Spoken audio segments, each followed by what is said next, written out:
Hello everyone. Thousands of people have queued through the night to pay their respects to Pope Francis, whose body is being displayed in an open coffin at St. Peter's Basilica. Entry to the church in Vatican City was due to stop at midnight local time, 2200 hours GMT, but opening hours were extended to accommodate the large crowds gathered outside. Public viewing continues on Thursday. The Argentine pontiff died on Monday at the age of 88 after suffering a stroke. He had spent 5 weeks in hospital earlier this year receiving treatment for double pneumonia. On Wednesday, as many as 20,000 people witnessed red-robed cardinals and white-clad priests escort the coffin from the Pope's residence, the Vatican said. Bells tolled during the 40-minute procession while the crowd broke into applause, a traditional Italian sign of respect. Swiss guards, who are responsible for the Pope's safety, escorted his coffin to the church's altar.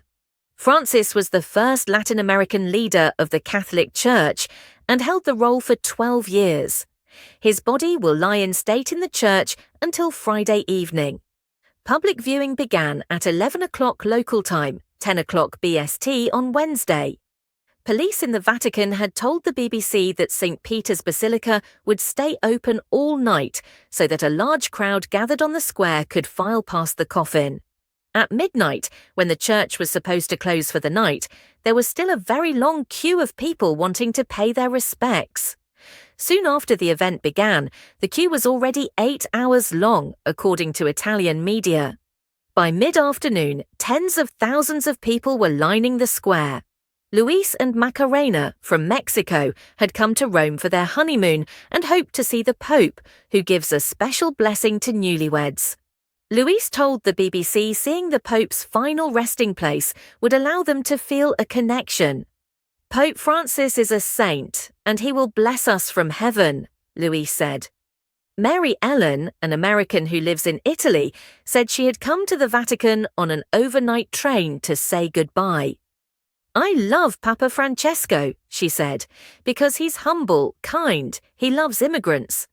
I know he's put up with a lot of difficult things in the Vatican.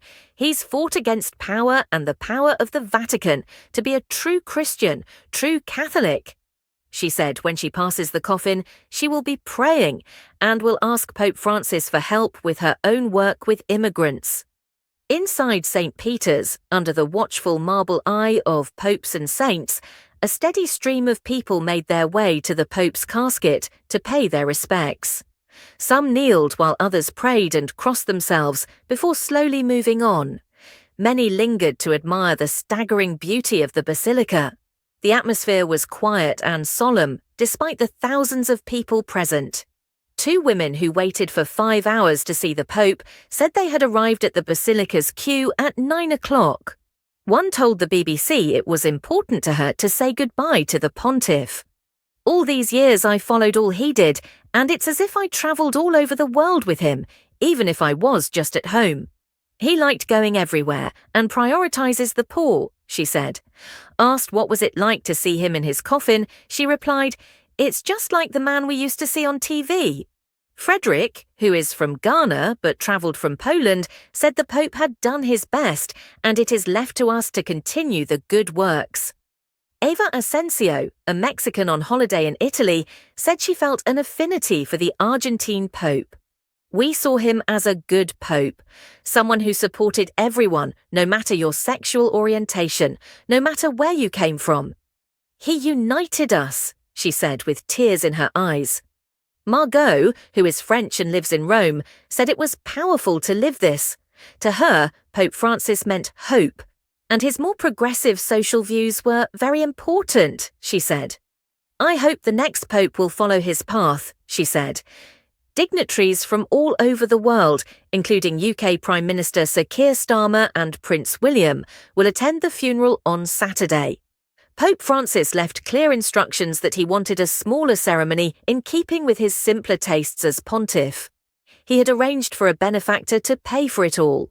Unlike the vast majority of his predecessors, he will not be buried in St. Peter's, but in a church dedicated to the Virgin Mary in central Rome, beneath a tombstone inscribed only with his name.